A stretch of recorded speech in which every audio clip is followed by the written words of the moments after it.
The weekend brought some surprise weather to the South Plains that caught a lot of students off guard. We'll take a look at what's to come next. And the on-air sign in the KTXT studio was lit up for a lot longer than normal on Friday. We'll have a wrap-up of College Radio Day. And in a minute or less, some students walked away from the sub a little bit richer. Coming up, find out how they did it. This is the MCTV Weekday Update. Welcome to the Monday edition of the MCTV Weekday Update. I'm Emily Hamilton. And I'm Laura Duclos. If you've been outside, then you probably know what the big news of the day is: weather. But it's not really a new story. That's right, Laura. Over the weekend, fall finally made its appearance here on campus. Cooler temperatures and rain led to a soggy couple of days. Saturday was relatively dry with only a few hundredths of an inch of rain, but the high for the day was only 63. Sunday was a little warmer with almost 3/10 of an inch of rain over the 24-hour period. Then this morning, the rain really kicked in with the Lubbock area seeing over half an inch of rain in less than 12 hours.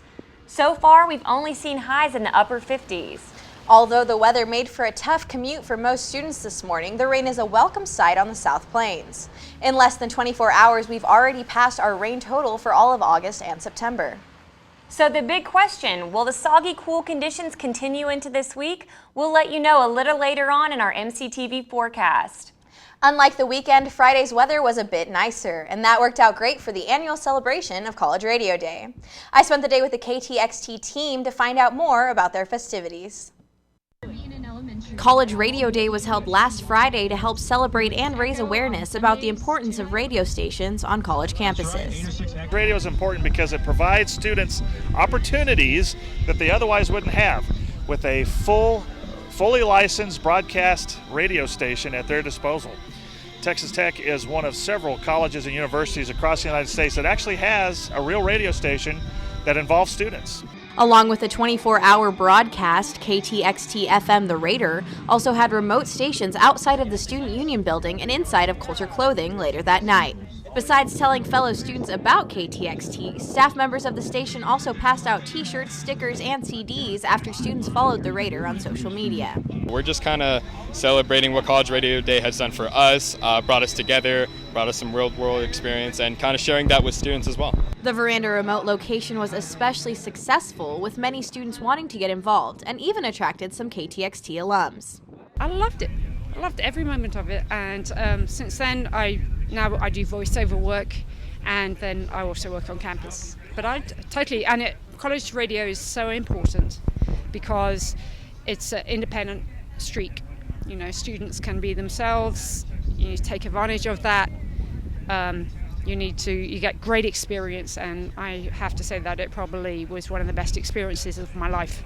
The Raider also hosted a live remote during the first Friday Art Trail, where they broadcasted Lubbock's very own 90s cover band called the Pushovers. KTXT won the Spirit of College Radio Award last year for their efforts, and will give a presentation and hold a panel discussion about the importance of College Radio Day at the CBI conference in Minneapolis later this month. For MCTV, I'm Laura Duclos. And KTXT wasn't the only group having a blast this last week. The Tech Activities Board hosted an event that gave students a chance to win cash prizes while showcasing some of their unique skills. Minute to Win It took place Thursday night in the Sub's Red Raider Ballroom. Audience members were divided into two teams, and members of each team then volunteered to compete in 60-second challenges. At the end of the night, the winning team's members each received $20. We're basing it off the real live TV game show. So they've got like a bunch of like different things, like you can throw cards into watermelons and stuff, and if it sticks you get a point. And they also have like cup stacking. It's all like time-based events. Minute to Win It is only one of the many events put on by TAB each semester. To find out what TAB has going on this week, visit their website at tab.ttu.edu. If you've been down Flint Avenue lately, you may have noticed some big changes going on in Urbanovsky Park. Last spring, construction crews began laying the groundwork for several big projects inside the park. The projects include the addition of 2 new basketball courts, 3 new sand volleyball courts, an enhanced walking trail, and a new gazebo. One of the biggest projects in the park is the renovation of the amphitheater located at the northwest corner of the intersection of Flint Avenue and 18th Street. The renovation includes a new concrete stage, large slabs of limestone for seating, and additional trees for shading the area. Construction was delayed earlier in the summer by weather, but all projects should be completed by the end of the fall. Earlier in the newscast, we mentioned the wet weather outside. At the moment, it looks like it's dried out, but the clouds are still hanging around. Yeah, Laura, those clouds are keeping it pretty cool outside as well. It looks like we'll be lucky to get much higher than the lower 60s today. But what about the rest of the week? Let's take a look at our MCTV 3-day forecast. It's pretty unlikely that we'll see the sun today, but tomorrow looks to be just the opposite. We'll see sunny skies and warm temperatures topping out in the lower 80s.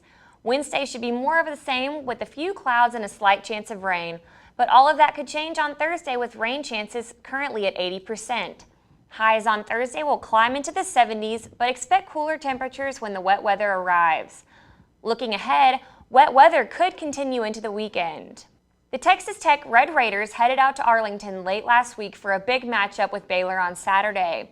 Tech headed into the contest hoping to make up for their last-minute loss to TCU the week before. Unfortunately, Tech's luck failed to come through this week in another crushing loss to a top 5 ranked opponent.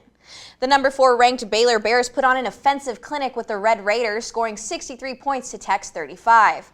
Baylor's offense ran over Tech, and the Red Raiders just couldn't come up with an answer to stop the red-hot Bears. Baylor's efforts led to a number 3 ranking in the weekly AP poll. Along with TCU's bulldozing of Texas, the Big 12 now has 2 of the top 3 teams in the nation, and Tech faced them back-to-back. Up next, the Red Raiders get somewhat of a breather with Iowa State coming to town. The Cyclones are 2-2 on the season, coming off with a win over the weekend over the 0-4 Kansas Jayhawks. Tech versus Iowa State kicks off at 2:30 p.m. Saturday at the Jones. And the Iowa State game also marks the end of a big annual tradition here on campus, Homecoming Week. Let's take a look at some of the festivities you can be a part of around campus. Tomorrow night, you can experience some free entertainment as members of the Tech community compete in the annual So Sing contest. The student organization competition features musical routines with members of various groups showcasing their singing and dancing skills. The fun kicks off at 8 p.m. at the United Supermarkets Arena. Then on Wednesday, you can create a unique selfie at the Sub. In conjunction with Homecoming, the Tech Activities Board is giving students a chance to create a photo flipbook for free. The event starts at 11 a.m. in the Red Raider Ballroom and finishes up at 3. This has been a popular event in the past, so make sure you show up early. The flipbooks are free with your Tech ID. And wrapping things up on Friday, be sure to catch the Homecoming Parade, pep rally, and bonfire before the big game on Saturday. The parade runs from the Broadway entrance through campus and starts at 6 p.m. The pep rally will follow the parade at the USA at 7:30. And then at 9 p.m., the bonfire kicks off at the bonfire pit just east of the USA. All events are free and open to the public. So, Laura, are you planning on participating in any of the homecoming mumbo-jumbo going on this week? You know, typically I usually cover those kind of things for MCTV, so hopefully we'll have some pretty cool packages coming up. Okay, yeah, so sing competition tomorrow night. Yeah, exactly. So Bonfire, parade, everything. Yeah, I'm sure you'll get a lot of good stuff out there. Well, that's all for this week's edition of the MCTV Weekday Update. Thanks so much for joining us, and be sure to check ttuhub.net every day for more news, and we'll see you on Wednesday.